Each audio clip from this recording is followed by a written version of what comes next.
الحمد للہ وحدہ والصلاة والسلام على من لا نبی بعدہ وبعد فإن اللہ تعالی يقول في كتابه یا ایہا الذین آمنوا کتب علیکم الصیام كما كتب على الذین من قبلكم لعلکم تتقون۔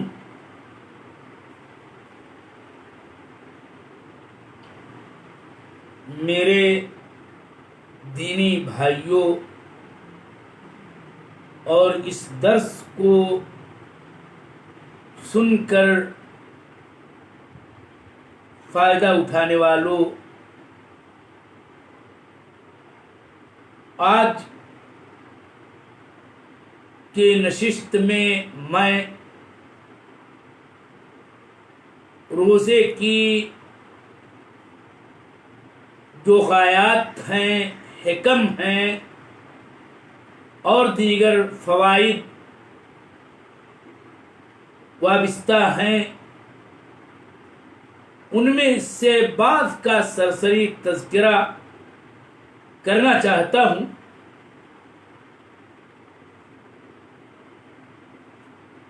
یہ بات یاد رہے کہ اللہ تعالی نے سورہ بقرہ کی اس آیت کریمہ میں، جس کی قرأت میں نے ابھی کی ہے، اس کے اندر روزے کی فرضیت کو بیان کرتے ہوئے اللہ تعالی نے فرمایا ہے لعلکم تتقون،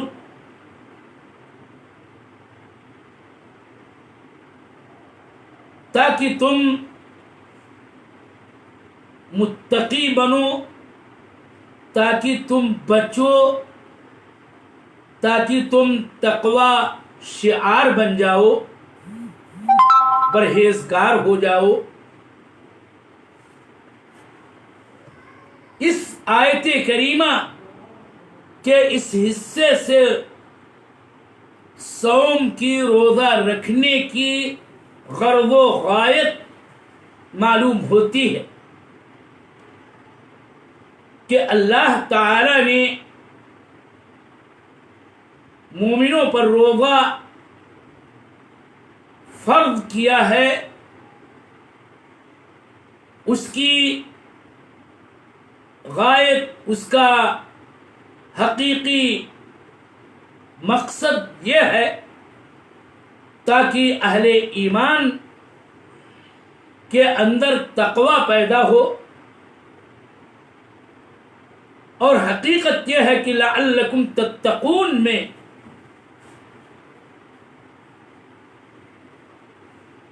جو غرض و غایت بیان کی گئی ہے، اور تقوی کا معنی ظاہر سی بات ہے کہ بہت جامع و معنی لفظ ہے۔ بار بار قرآن میں اللہ جل وعلا نے بندوں کو، لوگوں کو، مومنوں کو اتقوا اللہ، اتقوا ربکم کہہ کر کے تقوی کا حکم دیا ہے۔ تقوی در حقیقت مومن کی وہ خصلت ہے کہ جس کی روشنی میں یہ بات سامنے آتی ہے کہ اس کی زندگی اللہ اور اس کے رسول کی اطاعت و تابعداری میں گزرے۔ تقوی یہ ہے کہ ایک مومن بندہ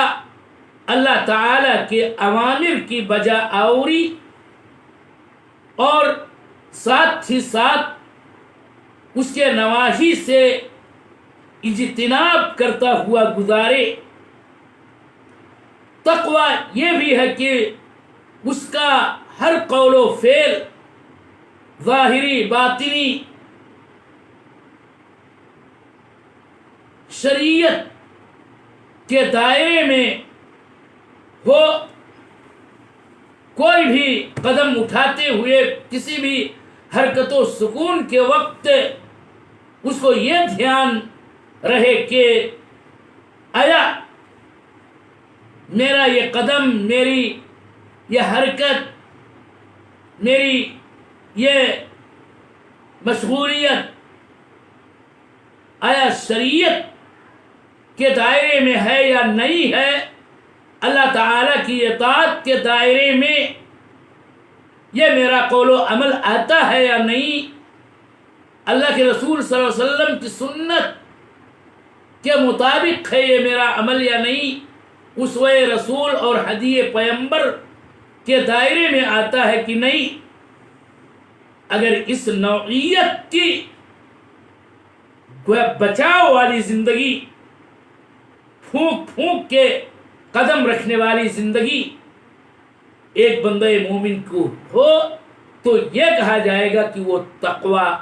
شعار ہے، اس کے بارے میں یہ کہا جائے گا کہ یہ اللہ تعالی سے ڈرتا ہے اور اس کی خشیت، اس کا خوف اپنے دل میں پاتا ہے، اور اسی کو متقی اور پرہیزگار ہم کہتے ہیں۔ تعبیریں الگ الگ ہو سکتی ہیں، لیکن یہ بات یاد رہے کہ تقوی ایک جامع لفظ ہے اور بہت ساری عبادات کی غایات کو اللہ تعالی نے بیان کیا ہے۔ اگر اس کے لیے ایک جامع لفظ تتبع اور استقراء کے بعد ملتا ہے تو وہ ہے تقوی۔ غرض کی تمامی عبادات کی غایت تقوی ہے۔ تو میرے محترم سامعین، سب سے اہم غرض و غایت، سب سے عظیم حکمت، سب سے بڑی مصلحت صوم کی یہی ہے کہ اللہ تعالیٰ کے مومن بندوں کے دلوں میں تقوی پیدا ہو جائے۔ دوسری بات یہ بھی ہے اور اہم ترین یہ حکمت ہے اور مصلحت ہے کہ صوم یہ عبادت ہے اللہ تعالی کی، کہ ہم اللہ تعالی پر ایمان رکھنے والے بندے اپنے تمام تر فطری خواہشات کو، فطری محبوبات کو، بہت ساری مرغوبات کو کہ جن کو اللہ تعالی نے جائز کیا ہے اور شرعاً ہمارے لیے وہ چیزیں مباح ہیں، ہم انہیں چھوڑ دیتے ہیں۔ کھانا پینا سے لے کر کے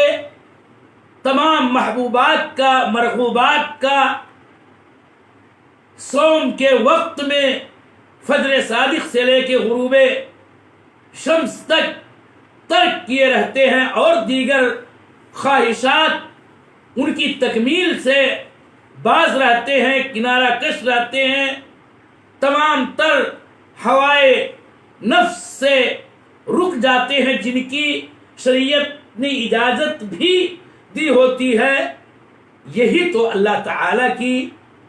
عبادت ہے کہ اس کا حکم ہے، اس کا امر ہے، اس لیے ہم اس امر کی بجا آوری میں ان فطری محبوبات تک کو چھوڑ دیتے ہیں۔ یہی تو اللہ تعالی کے حکم کے سامنے گردن جھکانے والی بات ہے، اور یہی عبادت ہے۔ اللہ کے لیے تذلل اور خشوع بھی ہے، اور اس کی رضا حاصل کرنے کا عظیم عمل ہے، اور عبادت اسی کو کہتے ہیں۔ ہمیں سب سے اہم ترین نقطہ فوائد و حکم میں سے یہی سامنے رکھنا چاہیے کہ ہم جب صوم سے ہوتے ہیں تو گویا اللہ تعالیٰ کی عبادت کرتے ہیں، اور اللہ تعالیٰ کی عبادت ہی تو اہم ترین غایت ہے، جس کے لیے خود ہماری آپ کی بلکہ تمام انسانوں اور جناتوں کی پیدائش ہوئی ہے. وما خلقت الجن والانس الا لیعبدون. لہذا بندے کو یہ احساس ہونا چاہیے کہ ہم صوم کے ذریعہ اللہ تعالیٰ کی عبادت کر رہے ہیں اور اللہ تعالیٰ کی عبادت ہی سے اس کی خوشنودیاں ملتی ہیں. ساتھ ساتھ یہ بات بھی یاد رہے کہ یہی صوم اور دیگر مشروع عبادات کی طرح اللہ تعالیٰ کے تقرب کا ذریعہ کہ جب بندہ صوم سے ہوتا ہے تو وہ اللہ تعالیٰ کا محبوب بندہ بن جاتا ہے اور اس عمل سے اس بندے کو اللہ تعالیٰ کا قرب حاصل ہوتا ہے. جیسا کہ صیام کے فضائل میں سے بعض ایسی حدیثیں ہیں کہ جس سے یہ پتہ چلتا ہے کہ صوم کو نہایت ہی اہم ترین عبادت کا درجہ حاصل ہے. اور اسی لیے تو اللہ تعالیٰ نے یہاں تک کہا کہ ساری عبادتیں، سارے اعمال بندے کی جانب سے جو کیے جاتے ہیں سب اس کے، مگر صوم میرا ہوتا ہے. لہذا جب بندہ صوم سے رہتا ہے تو اللہ تعالیٰ کا وہ مقرب بندہ بن جاتا ہے اور ہماری دینی، ایمانی، شرعی تمام تر عبادات کے مقاصد میں سے ایک مقصد اور اس کے غایات میں سے ایک غایت یہ ہے کہ اللہ تعالیٰ کا تقرب مل جائے. تیسری بات یہ ہے کہ مقصود یہ بھی ہے کہ بندہ بہترین اخلاق کا حامل رہتے ہوئے اپنے اخلاق کے اندر مزید حسن پیدا کرے، مکارم اخلاق کا عادی بنے، محاسن اعمال کا عادی بنے. اور اس کے برعکس زور ایک جامع لفظ آیا حدیث کے اندر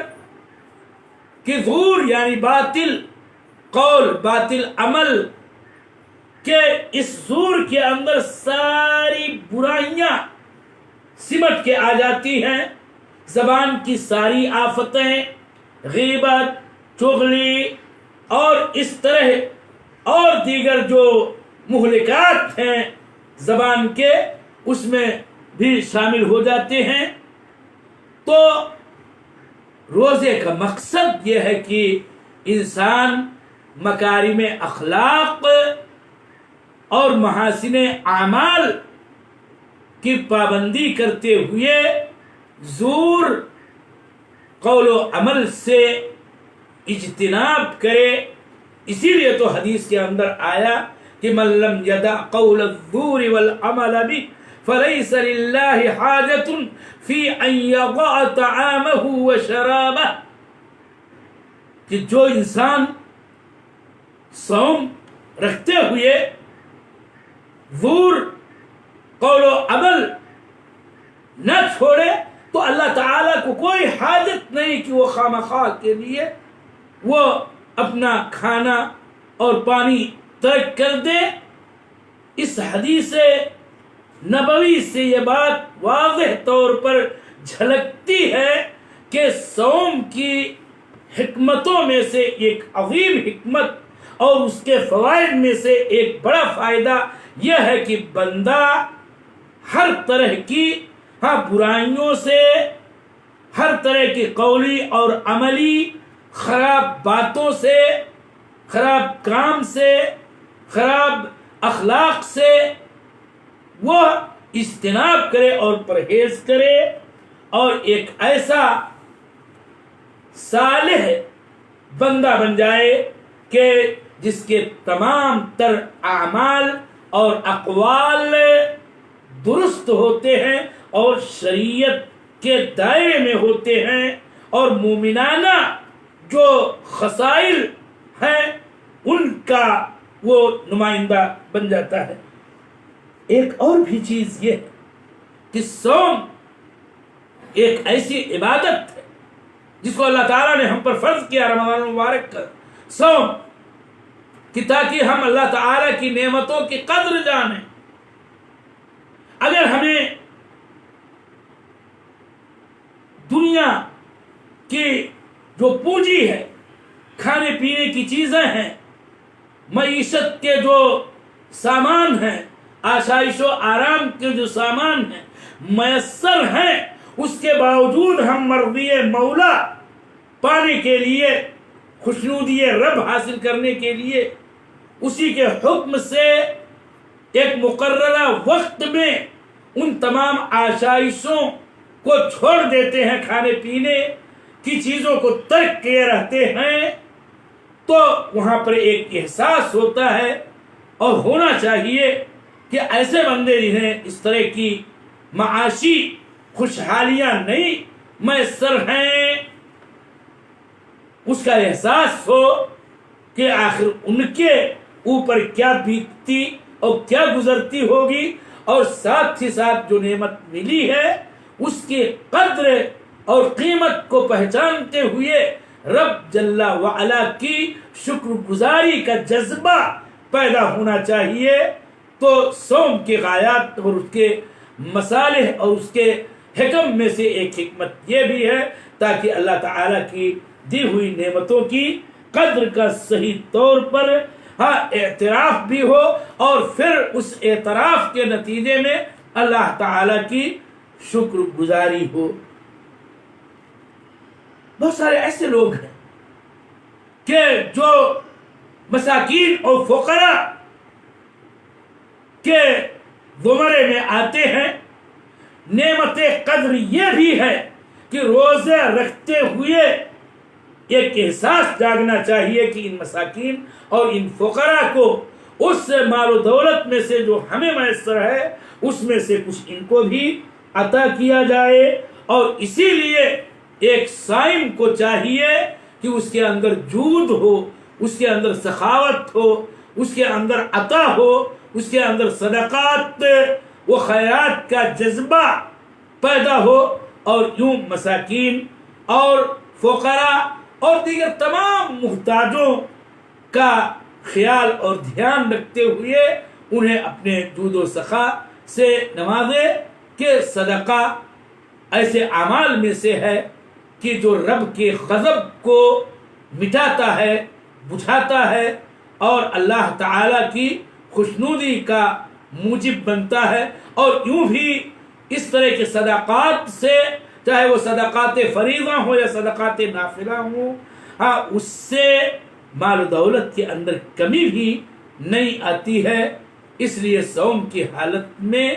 اللہ جل وعلا کی خوشنودی کے لیے صدقات و خیرات کا بھی اہتمام زیادہ سے زیادہ ہونا چاہیے۔ یاد رہے کہ روزے کے فوائد میں سے ایک فائدہ یہ بھی ہے کہ انسان کے اندر صبر و تحمل کا جذبہ پیدا ہوتا ہے، تکالیف برداشت کرنے کی خوب پیدا ہوتی ہے۔ اور یہ بات یاد رہے کہ اللہ جل وعلا پر ایمان کے راستے میں اور اس کے دین پر قائم رہتے ہوئے، اور یوں بھی اس دنیا کی حیات مستعار میں نہ جانے کتنے مصائب اور شدائد ہوتے ہیں کہ جن سے انسان کو دو چار ہونا پڑتا ہے۔ لہذا حکم شرع یہ ہے کہ اللہ جل وعلا کی جانب سے اگر مصائب کا سامنا ہو تو صبر و تسلیم کا مظاہرہ کیا جائے۔ تو روزہ رکھ کر کے جو ایک تکلیف کا احساس ہوتا ہے اور ایک مشقت کا واقعی سامنا کرنا ہی پڑتا ہے، اس میں یہ درس ہے کہ ہم مولا کی جانب سے تمام تر مصائب پر صبر کریں، برداشت کی اپنے اندر قوت پیدا کریں، اور اللہ تعالیٰ کے قضا و قدر پر ایمان رکھتے ہوئے صبر و تسلیم کا مظاہرہ کریں۔ یہ فائدہ یہ بھی بیان کیا جاتا ہے کہ روزہ رکھنے سے صحت بنتی ہے۔ حقیقت یہ ہے کہ اللہ جل وعلا کا ہر فعل حکمت پر مبنی ہوتا ہے، اور حکمتوں کو ہم گن نہیں سکتے، شمار نہیں کر سکتے۔ یقیناً روزے سے صحیح فوائد بھی حاصل ہوتے ہیں، اور اتنے فائدے ملتے ہیں صحت کے حوالے سے کہ جس کو ہم شمار بھی نہیں کر سکتے ہیں، اللہ تعالی ہی جانتا ہے۔ ویسے ایک حدیث میں یوں بھی آتا ہے کہ تصوموا تصحوا، روزے رکھا کرو صحت ملے گی۔ بہرحال اللہ تعالی ہمیں صوم پر صحیح معنوں میں عمل کرنے کی توفیق دے، تاکہ ساری حکمتیں اور ساری جو اغراض ہیں اور مقاصد ہیں وہ ہمیں ملے۔ اور سب سے اہم بات یہ ہے کہ اللہ تعالی ہمیں تقوی شعار بنا دے، اللہ تعالی ہمیں اپنا عبادت گزار بندہ بنا دے، اور صلاح و تقوی کی خو ہمارے اندر پیدا کر دے۔ وصلی اللہ علی النبی۔